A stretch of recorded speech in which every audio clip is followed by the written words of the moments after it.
So for step 9, attaching the steering rods. Well, you can see they're showing you using a pair of pliers and then turning the adjusters onto those threaded shafts in the reverse order. Now we are going to try that, and then you've got to get it to 17 mil. But I also have shock pliers, which I like to use, but there's a possibility you can't with this because it's so small in between the threaded areas, but we'll see. And then you can see that we're going to snap those onto the ball connectors from the servo we just put together. So I'll set this up and we'll put these on.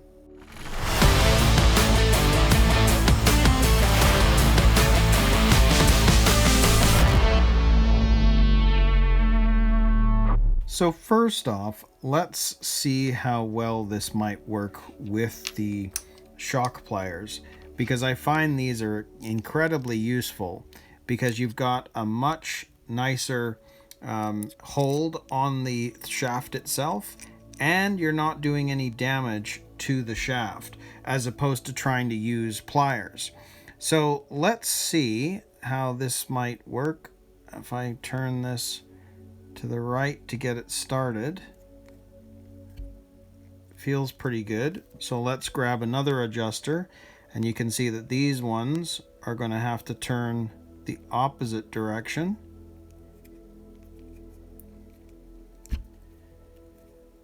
Okay, now that I've got them started, I should be able to use both here and turn them both on at the same time. And I mean, it says 17, so you can see we've got a long way to go. Now, I think what I'll do is I will use the shock pliers again for a second, because I want to be able to turn this one on. And I'm just looking at the distance and what could be correct. Let's go this way now.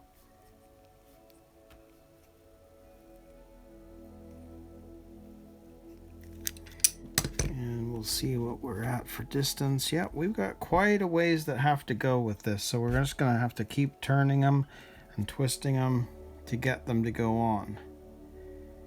Interesting, quite a distance to go. So they seem to be going on okay. But you know what? I'm going to take a look at something and see if it works.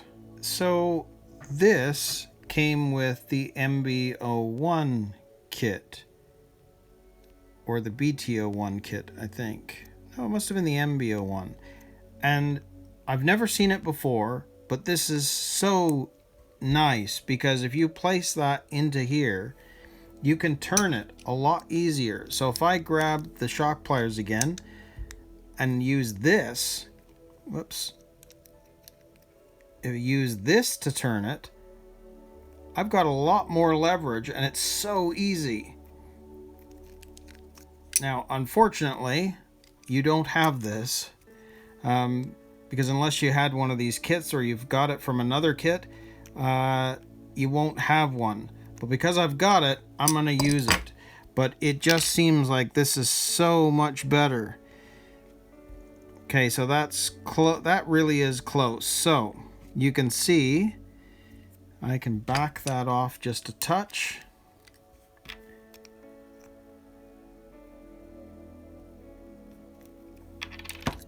And it looks like for the 17 mil, we're going to have to back that off a little more, but we're just going to do a quick check. 17 mil distance, we are at, well, we're pretty much there actually. 17, which means that one faces up, one faces down. Well, let's see, let's do it this way. That is correct. Ha! So there we go. There is one of them. One facing up, one facing down.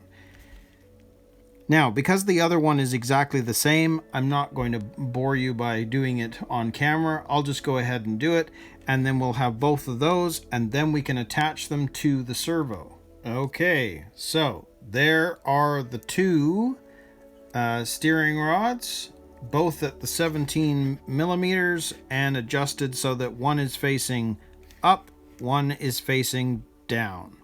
So we need to attach these to that servo saver. So we're just going to grab one of these, and I might just grab the pliers here, and I'm going to turn it sideways. I think this might be the easiest way to do it. And if I can grab the ball and the connector, there we go, there's one. And then the same thing for the other side. Easiest way I think is from the side, in fact. So we'll do that, push, and on it goes. So you can see that doing it this way, both the ball ends on the other side are facing up. So that's ultimately what this is going to look like when you've finished. So step 9 is complete. So now we're going to move to step 10, which is working on the servo mount. Well, it's interesting. They say Tamiya TSU03 servo. Well, really what they're wanting to say is this is to do with adding the servo mount. We need to attach the servo mount to the servo.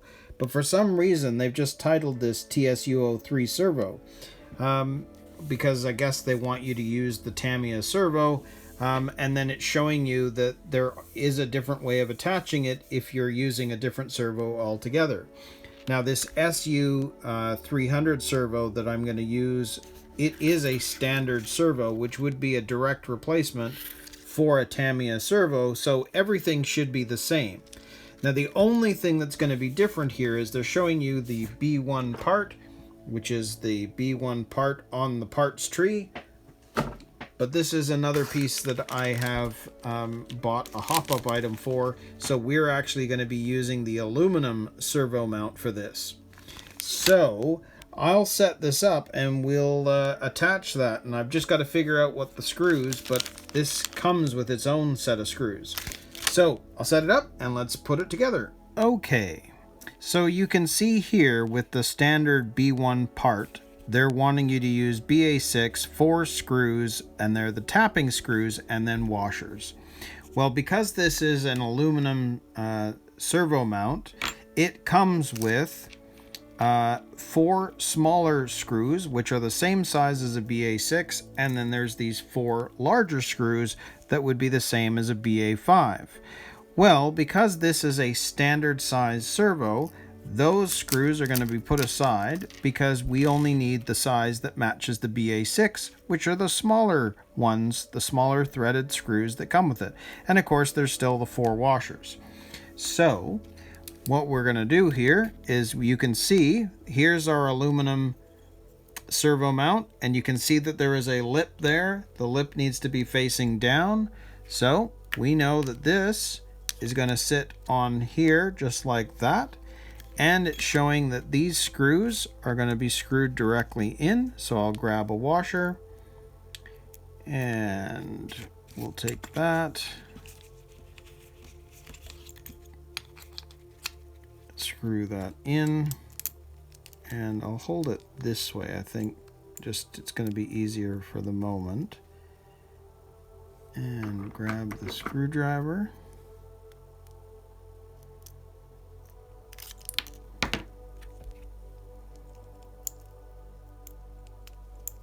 Just need to get it started.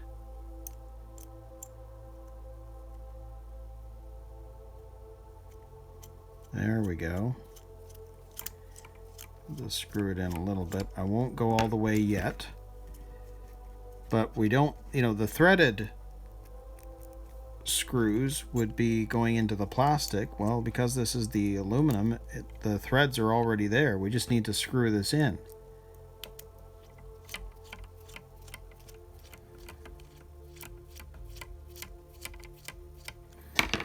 And we'll do the other side.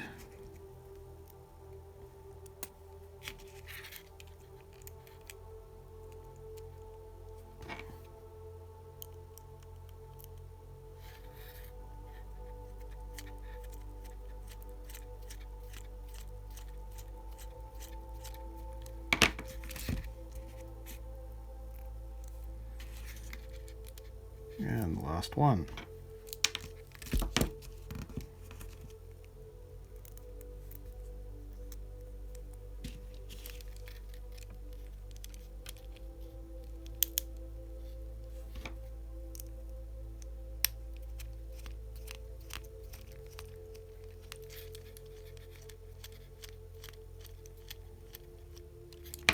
Now that we know that those are in, I can actually start tightening this up.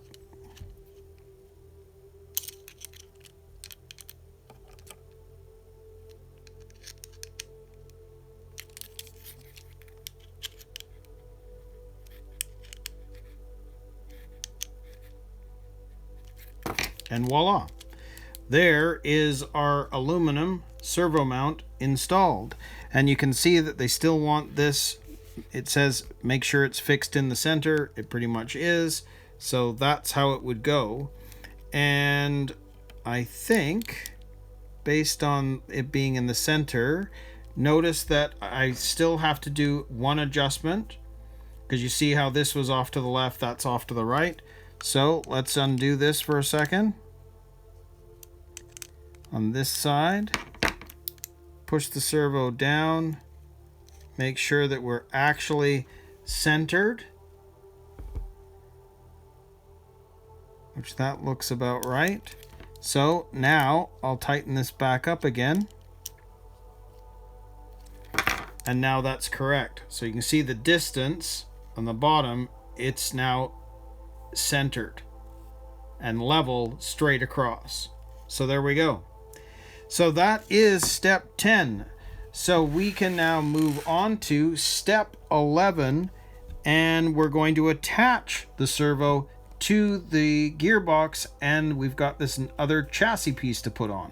So for step 11, this is where we're going to attach the servo and the servo mount to the front half of the chassis, because this is where the gearbox would be for the front. And it's going to be done through these screws and these screws. Now what's interesting is, again, it says Tamiya TSU03. Well, that's because if you go further down here, they're showing you the installation process if this was a different servo, like if you used a low profile servo. But what's funny is they don't actually title this what step it is. I would call this attaching the servo mount to the chassis. This is just saying when using a Tamiya TSU03 servo. Bit weird, not seen that before. But anyways, there are the screws that we're going to need for this step. And there's our front side, one side of the chassis that we're going to need. And then there's that piece and this piece that also need to be installed. So I'll set this up and we'll put this together. So I think the first thing we'll do is let's get this piece attached to the chassis. And we're going to be using the little tapping screws there. So you can see that this has got to go into these two holes right here, and it's just going to sit there like that. So let's grab one of these, and I'll grab the screwdriver and screw that in, and grab the other one.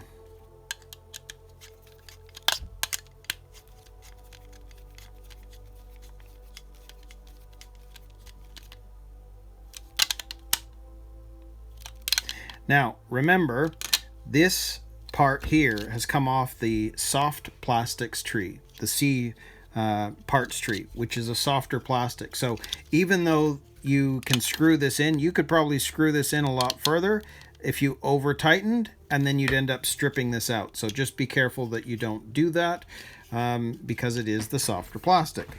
Now, for this, you can see that they're showing you the two screws, and I guess it would be dependent on which version that you were doing, like whether you are using a regular TSU servo or whether you're using a low profile servo as to which screws would be used, because that says BA1, and up here where we're using the standard size servo, they're the BA2s.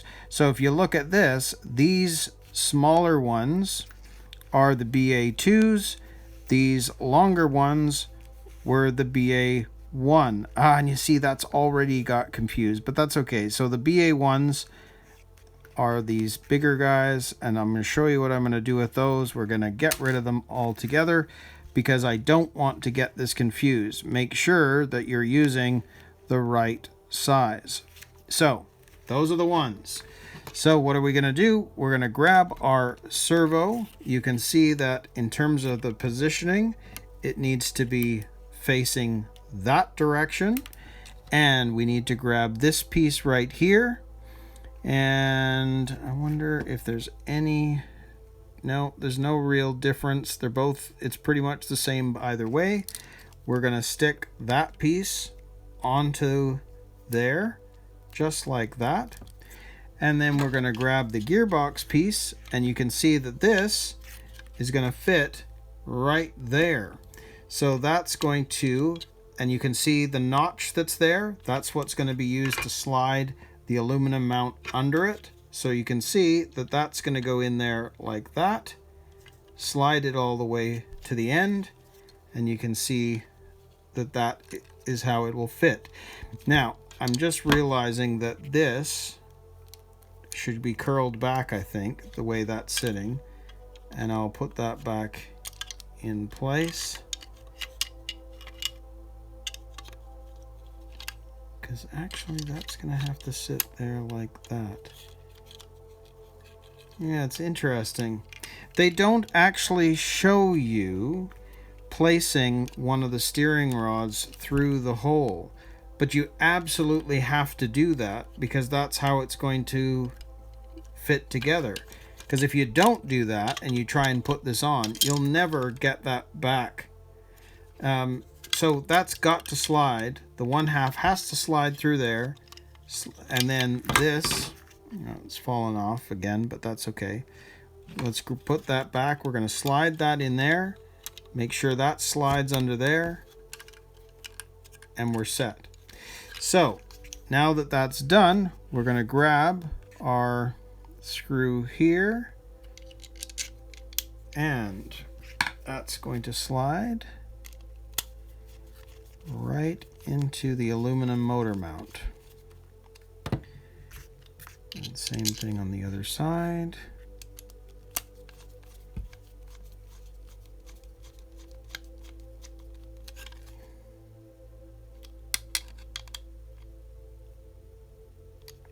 And there we go. So there is our aluminum servo mount in place. And the one piece is sticking out on that side, and you'll need to do the same with the other. So there we go. So that means step 11 is complete. So now we're going to move on to step 12, and we're going to start working on the front differential.